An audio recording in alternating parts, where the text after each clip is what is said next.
government, of course, to provide very clear answers. But we tried.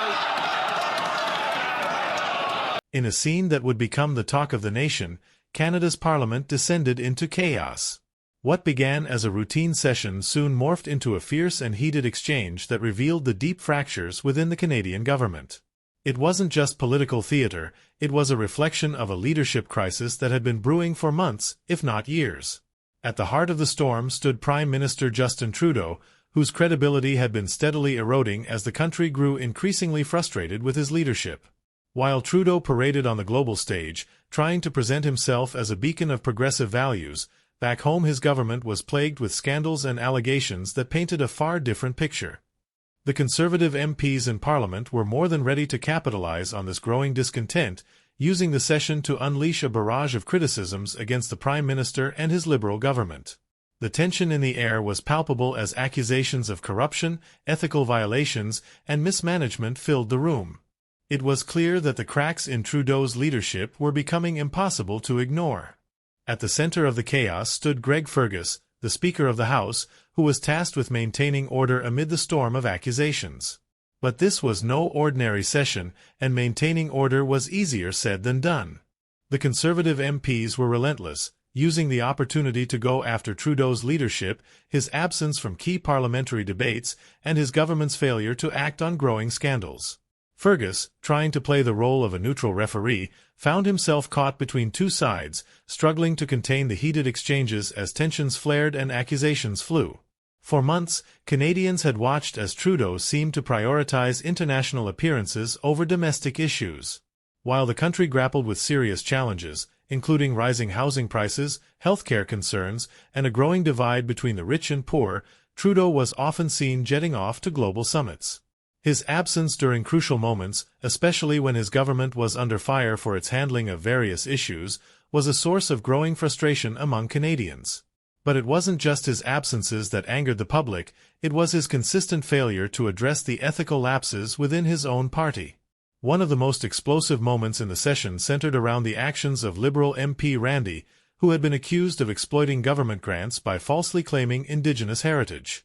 This wasn't a small issue, it was a blatant abuse of power that had been uncovered after significant public scrutiny. The allegations were serious. Randy, a member of the ruling party, had allegedly manipulated the system for personal gain by fabricating his Indigenous identity in order to secure lucrative government contracts. The scandal was a stark reminder of the ethical challenges that had been simmering within the Liberal government for years. Conservative MPs were quick to seize on this scandal, calling it a perfect example of the corruption that had taken root under Trudeau's watch. They didn't pull any punches, using strong language to describe the actions of Randy as not only unethical but a direct betrayal of the trust that Canadians had placed in their government. The hypocrisy was undeniable. While ordinary Canadians faced scrutiny and consequences for even the smallest transgressions, members of the Liberal Party seemed to be immune to the same level of accountability. The Conservatives weren't content to simply point out the injustice. They used this moment to shine a spotlight on the broader issues facing the government, questioning why the Prime Minister had allowed such behavior to continue unchecked. Meanwhile, Trudeau's absence during this critical moment only fueled the fire. He was out of the country, attending the G20 summit in Brazil, where his performance was widely regarded as a diplomatic failure.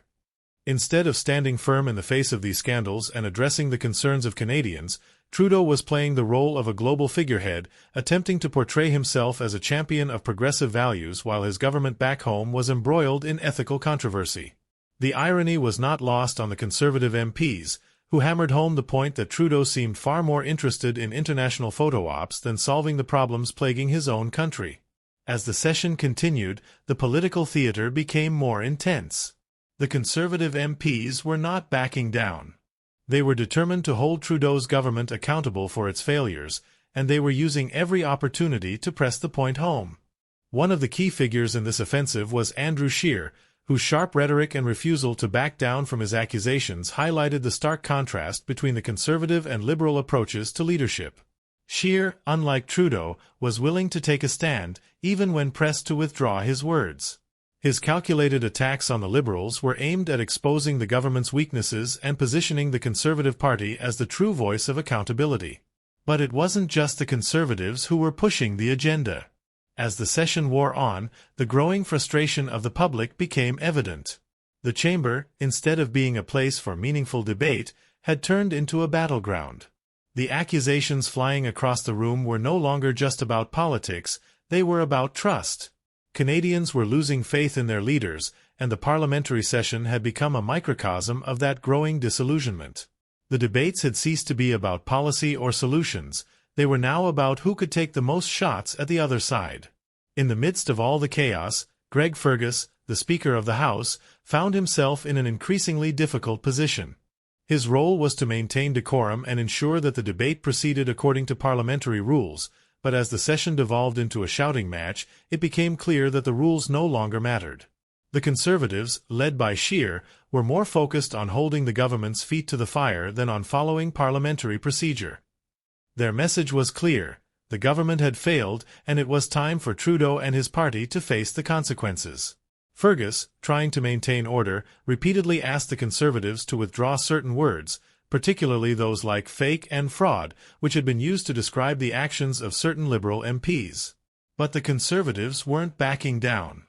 They refused to retract their words, standing by their accusations, which only served to escalate the tension in the chamber.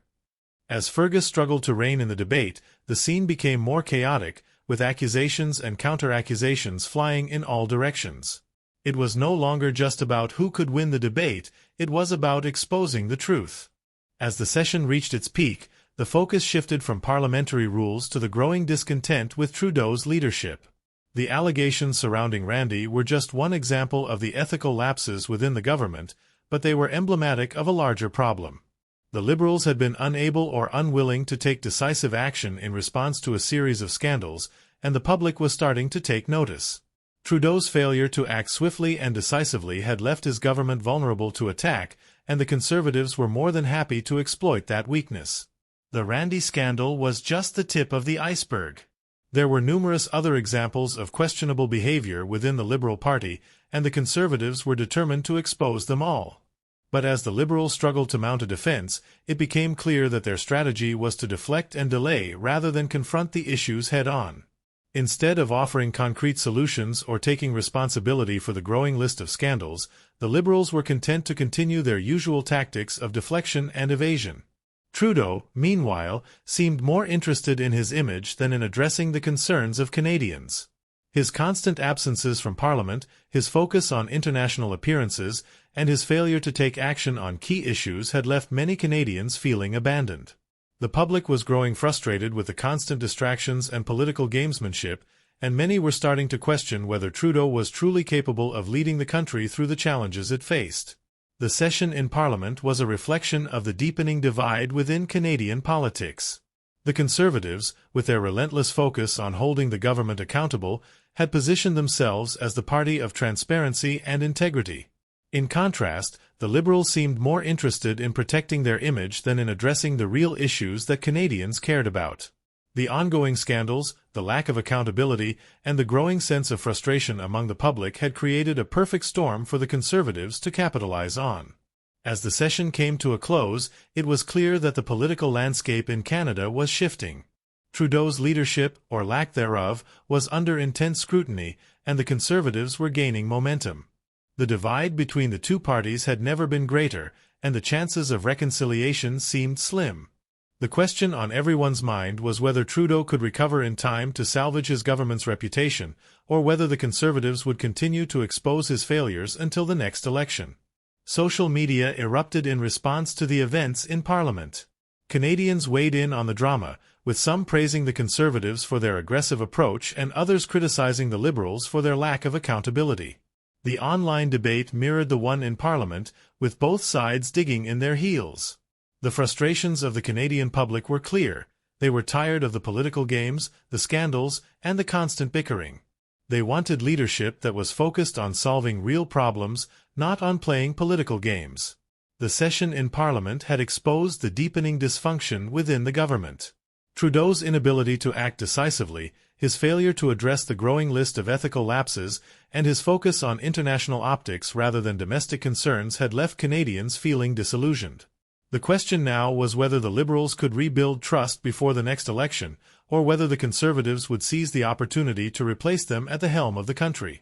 The ongoing turmoil in Parliament was more than just a spectacle, it was a warning sign of the broader issues plaguing the Canadian government. The public was growing frustrated with the constant distractions, the lack of accountability, and the failure of leadership.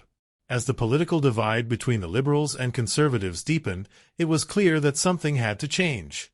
The future of Canadian politics would depend on whether the government could address these issues and restore the trust of the people.